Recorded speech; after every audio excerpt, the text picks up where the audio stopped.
Hello again and welcome to another episode of Main Street Martin and a review of our short breakaway in Porto. Don't forget to check out all of the previous episodes, including our theme park holidays, cruises and short breaks right here on the channel.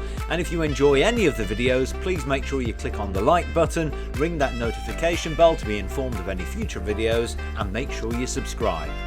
So welcome to Porto, the second largest city in Portugal, sitting on the banks of the Douro River estuary, extending to the coastline of the Atlantic Ocean. Now, we stayed outside the old city at the Crown Plaza Hotel, which is in the Boa Vista district, about 40 minutes from the old city or the beach on foot. We chose it because, as you'll see, it gave us a chance to explore places like the Palacio de Cristal and the Natural History Museum, Galeria da Biodiversidade. The five-star hotel delivers everything you'd expect and more. The rooms offer a flat-screen television, a mini bar, air conditioning and free Wi-Fi. The restaurant is excellent, although we only had breakfast, and you also have access to a fitness centre, 24-hour front desk, room service and a concierge. Now, before we start, I have to say that there was a lot of work being carried out across the city to roads, main squares and so on, and this had an impact on getting around and seeing some of the sights.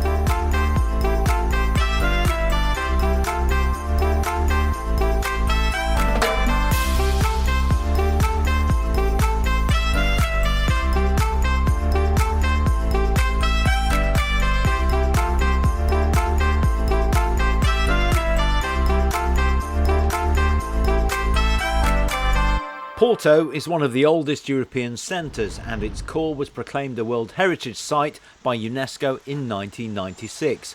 And we'll visit the historic centre of Porto, the Luís I Bridge and the monastery of Serra do Pilar. The historic area is also a national monument of Portugal. To the west, the city extends to the coastline of the Atlantic Ocean, and its history dates back to the Roman Empire. Its combined Celtic-Latin name, Portus Cael, has been referred to as the origin of the name Portugal. Now, we enjoy exploring new places on foot, and that's what we did in Porto. But be aware, this is an extremely hilly city and some of the streets are extremely steep. Nevertheless, there are various other ways to get around, from modern and vintage trams, the metro, municipal and tourist buses, tuk-tuks, taxis and Ubers, which we found very reasonably priced. The first thing we did once we checked into our hotel was to set off on foot for the historic Ribera District down by the river. Incidentally, we were very lucky with the weather for our 6-day stay, with temperature highs between 21 and 24 degrees Celsius and the only major rain overnight. We made our way down to the River Douro, near to the Arabida Bridge, and walked along the riverbank towards the historic centre.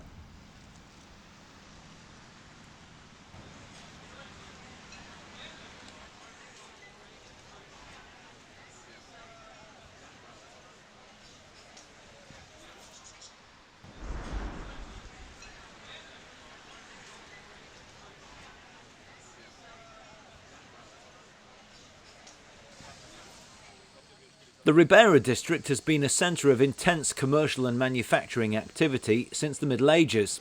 Many of the shops would have been selling fish, bread, meat and other goods. In 1491, the buildings around the square were destroyed by a fire and the houses were then rebuilt, with arcades in the ground floors. During this rebuilding campaign, the square also gained a pavement made of stone slabs. The area is one of the most visited and photographed parts of the city, so prepare for it to be crowded.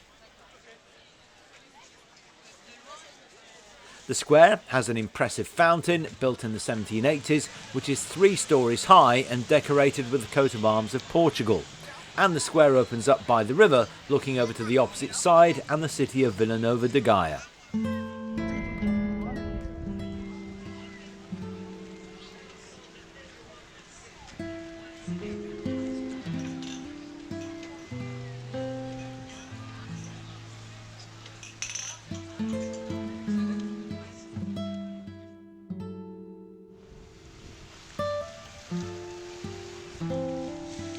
From here we made our way up again to another most visited and photographed site, the Dom Luís I Bridge, which is a double-decker metal arch bridge. When it was built, its 172-metre span was the longest of its type in the world. Like hundreds of others, we went to the top deck, avoiding the trams, to see the sunset.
On our first full day, we decided that the best way to familiarise ourselves with the city was to take a walking tour through the free tour website provided by the company Miguel. The way that this works is that you book a place online and you don't pay anything, and then at the end of your tour you give your guide an appropriate tip as a payment, and our guide Ines was fabulous. So the meeting point was in front of the Rectorate of the University of Porto, next to the Lion Fountain.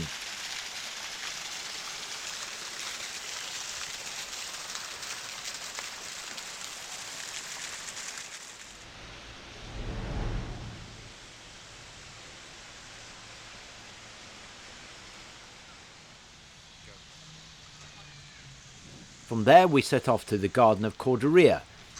Okay, so now here we are at the Garden of Corderia. It's from the 19th century as well, the same as the university. The park is triangular in shape and was founded by Alfredo Allen in 1865.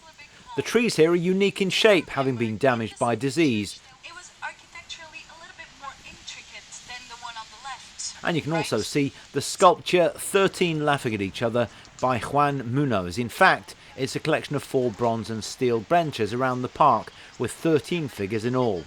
On each bench, 2 or 3 almost life-size figures are sitting on the top tiers, laughing with or at a figure laying upside down on the bottom tier. This is a little bit different. And why? So it was built in the last century, and it's actually inspired in the Russian constructivism. During the tour we visited lots of places, including a couple of points where you can see fabulous views of the city and the river.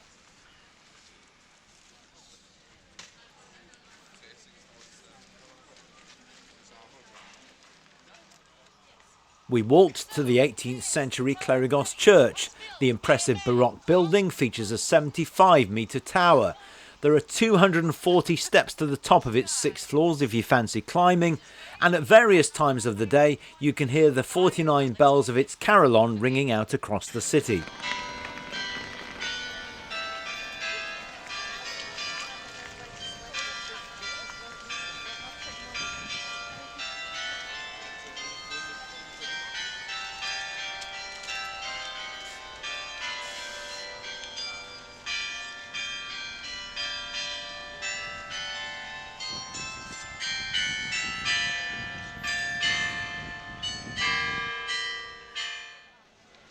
As you'll see later, many of the places we visited on the tour we would later return to explore further.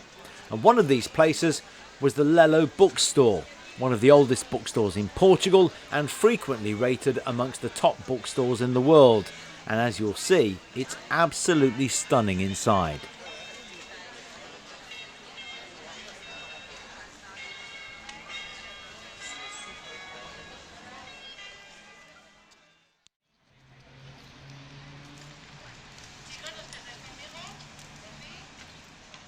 One of the places affected by the maintenance and the roadworks I mentioned earlier is the São Bento station. The main facade outside is blocked by the construction site as the area is refurbished, but the inside is absolutely stunning. There are approximately 20,000 tiles dating from 1905 to 1916 that make up the various murals illustrating moments in the country's history, from famous battles to the wedding of King John I to Philippa of Lancaster. And there are various rural scenes as well, showing cattle markets, vineyards and harvest with people from various regions.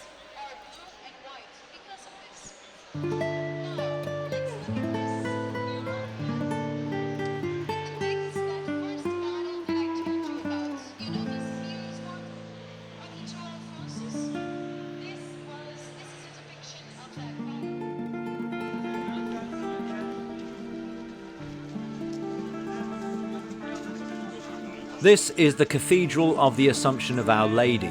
Construction began in the 12th century and continued until the 16th century.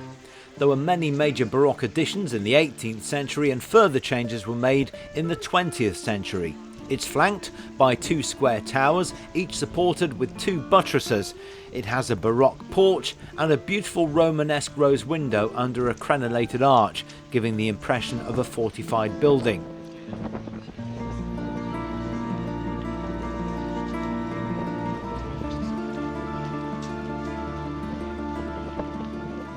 The elegant cloister was built between the 14th and the 15th centuries during the reign of King John I, who married English Princess Philippa of Lancaster in Porto Cathedral in 1387.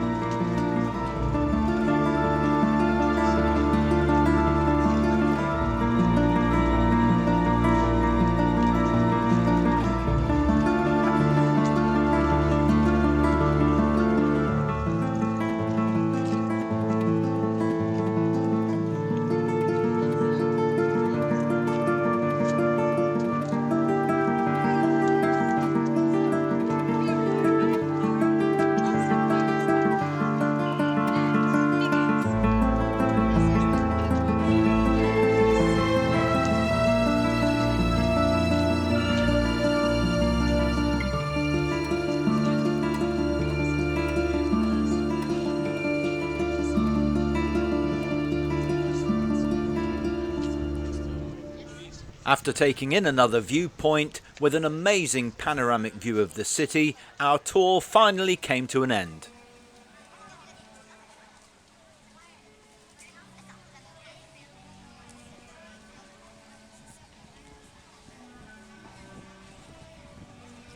Every person on the tour received an email from our tour guide with background information and recommendations, and we thoroughly enjoyed spending a couple of hours hearing about Porto from Ines, packed with information, some of the history, personal anecdotes and recommendations.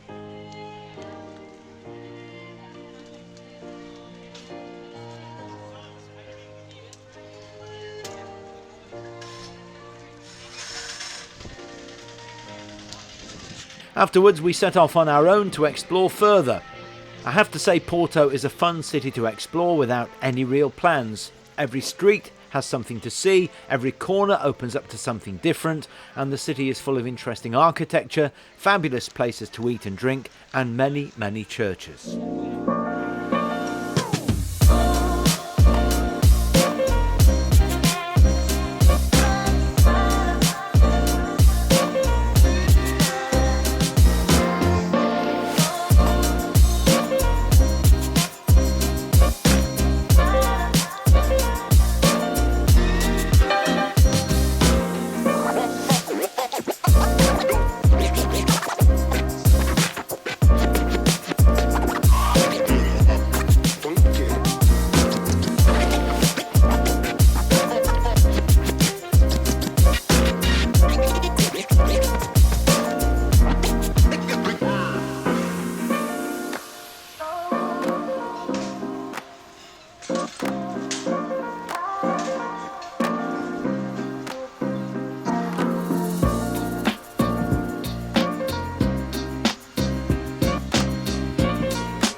Not far from our hotel is the Palacio de Cristal, which was originally inspired by the Crystal Palace in London. It was inaugurated in 1865 to host the International Exhibition. However, it eventually fell into disrepair and was demolished in 1951 to make way for a sports pavilion. Today, it's known as the Rosa Mota Pavilion, named after the Portuguese marathon runner and now sponsored by a Portuguese brewery. The landscaped gardens are fun to explore and they overlook the River Douro. There are several themed gardens, including the Garden of Feelings, the Garden of Aromatic Plants and a rose garden. And there's also a chapel devoted to the King of Sardinia, who died while exiled in Porto in 1849.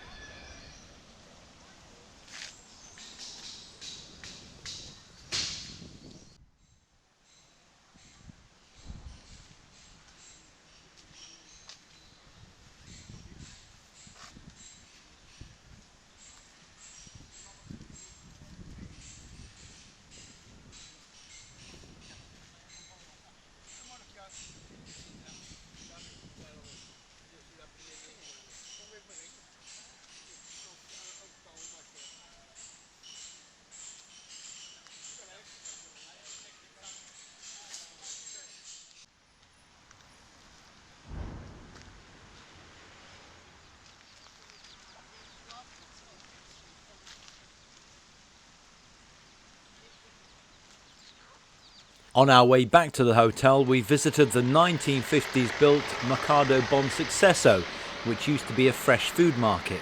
After years of decay, it was given a new lease of life with a ground floor full of restaurants and the first floor mainly shops as well as a hotel.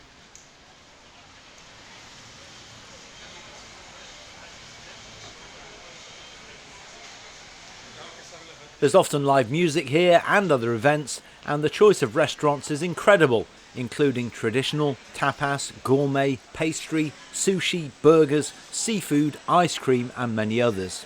And if you want to do more shopping, it's directly opposite the Brasilia shopping centre.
Over the next few days, we revisited a number of the same places around the historical centre and crossed the Dom Louis I Bridge a few times on the upper and lower levels. Once across the river, we then explored the neighbouring city of Villanova de Gaia and took a cable car ride there down to the riverfront.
Once there, we visited the Museum of the First Demarcation, dedicated to the oldest demarcated and regulated wine region in the world. You can see precious documentary and artistic collections here, gathered and preserved over more than 260 years to celebrate the history and the culture of port wine, for which the Real Compañía Vella played a decisive role between 1756 and 1834.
Before you leave the museum, you also get to taste some port wines if you buy a relevant ticket.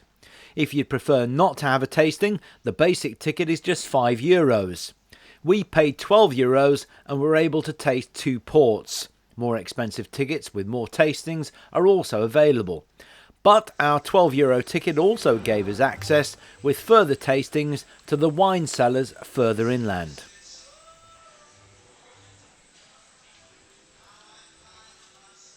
Villanova de Gaia gives you great views of Porto from across the river. There are lots of places to visit, eat, drink and explore. We thoroughly enjoyed it here, and as you'll see in the second part of the video, we returned to visit the monastery, the wine cellars and explore the city further.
And that's it for now. Next time we'll also visit the Lelo Bookstore, explore some nearby beaches, take a river cruise and the funicular train. But in the meantime, take a look at the other videos on the channel featuring Caribbean and Mediterranean cruises, plus our visits to eco parks and theme parks in Mexico, the United States and Europe. You'll also find city breaks in the UK and Europe, as well as short breaks providing top tips, hints and ideas. And if you enjoy any of the videos, you can really help the channel by clicking on the like button, ringing that notification bell and subscribing. And I hope you can join me next time for the second part of our short break in Porto.